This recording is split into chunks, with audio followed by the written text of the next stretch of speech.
At so ito mga bossing, may share na naman ako sa inyong isang another idea sa tiling works pa rin kung paano kinukuha yung mga ganitong tabas. Okay? So paano yan ginagawa?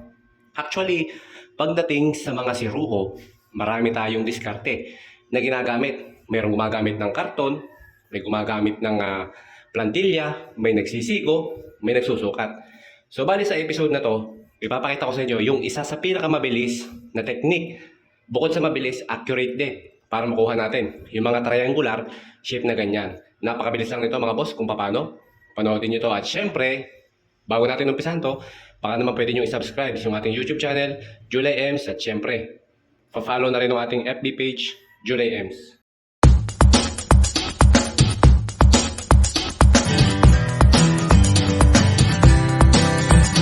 Okay, so bali gagamitin natin dito unang-una, eskwala. So actually, ang ginagamit ko talaga dito is yung multifunction square. Yung adjustable square, pero wala akong dala, eskwala na lang. Pwede naman yan, okay? And then syempre, kapirasong tiles. Kailangan natin yan. So ngayon, unang gagawin natin, itong side na to, paano natin nakuha yung sukat na yan?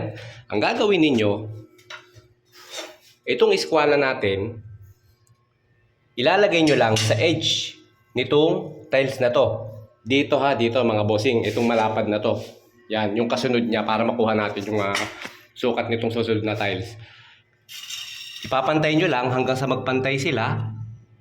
Kinakailangan yung dulo ng eskwala aabot sa pader ha mga boss. Tandaan nyo. Actually, may marking na ako doon na ginawa oh. Ayan. So yung marking na natin, ayun oh, meron na. Okay na.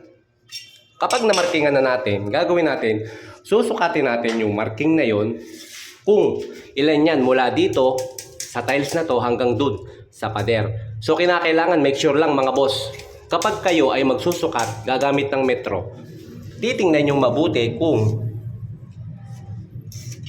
saan kayo susukat. Saan ba lumapat yung dulo ng metro? Sa pulgada ba? Or sa sentimetro? Okay? Ayan. So ngayon ito, siyempre sa pulgada natin susukatin yan. Ang sukat nito is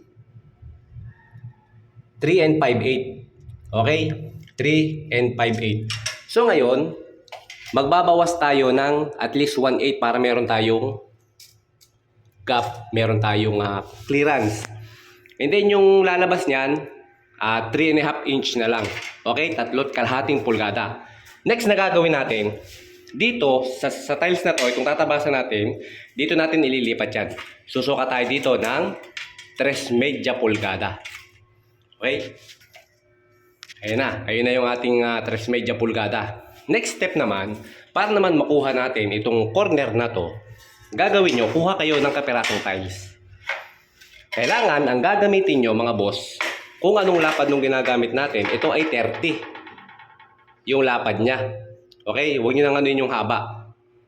So 30, kuha tayo ng buong tiles na 30 retaso. Ang gagawin lang natin, itong retaso ng tiles na yan, ididikit ulit natin dito sa edge nitong tiles na to. Ayan, ipapantay natin. Pagkatapos, itong dulo na to, hintayin natin bumunggo kung saan man siya titigil. Okay, parang ganitong gagawin natin. Tutulak lang natin siya na itutulak kung saan siya bumunggo at pantay na dito. Okay? Yan, tignan nyo mabuti. Pantay na. Pagkatapos, bunggo na sa pader yung ating tiles. Yan. Tapos, dito nyo rin siya mamarkingan sa mismong tiles na to. Yan ha. Ito yung marking natin. Yan, sundan nyo mabuti. Kung saan man tumigil, gaya ng sabi ko, kinakailangan dapat pantay. Pantay sa tiles itong ating gagawin na guide. Okay? So pagpantay na sa tiles at bumunggo na dun sa pader, tama na, markingan nyo na dito. Next na gagawin nyo, tanggalin nyo na yan. Susukatin nyo naman mula dito sa edge ng tiles papunta dun sa minarkingan nyo. Okay? So ang sukat nito is 30.5 cm. So ngayon, itong 30.5 cm, ililipat nyo dito sa ibabaw ng tiles. Dito natin isusukat yan. Okay, dito, kung ito yung tiles na tatabasin natin, dito tayo susukat ng 30.5 cm. Okay, 30.5 centimeters with S. Okay, ayun, 30.5 centimeters. Okay na. Nakuha na natin yung kanto nun, and then yung kanto nito, gagawin nyo naman, babarahan nyo lang yan. Okay, pagkabara nyo yan, lagyan nyo ng guhit, pagkatapos tatabasin na natin. Okay na yun mga bossing. Okay, so ayan mga boss, ito na yung ating tinabas na tiles. Gagawin natin, syempre, testing muna natin. For example, kung ito ay hindi pa kasya, pwede namang isigo to. Okay, may balikan yan mga bossing, walang problema doon. But this time, okay, as you can see, so pwede na okay na to mga bossing. Ayan. So yan yung gilid natin. So ganun lang mga boss yung ginawang diskarte natin sa pagtatabas ng mga ganyan na may pa-rectangular shape. So sundin nyo lang yung guide na binigay ko sa inyo, pag-aralan ninyo, and then gaya na sabi ko, kung hindi nyo man makuha sa unang tabas, may balikan yan mga bossing. Okay, huwag kayong mahiya. Ayan, so ayan, ganun lang mga boss. So kita nyo na mga boss, di ba? Ganun lamang ka-basic magturo or magtabas ng ganyang mga tiles, di ba? Napaka-basic lang. So, syempre, para magawa nyo yan ng mabuti, kung gusto nyo maging tile setter, panoodin nyo lang yung video na ito. Tapos, kung gusto nyo kayahin yung technique natin, kayahin ninyo. Kung nagustuhan ninyo, kung ayaw nyo naman, skip na lang, di ba?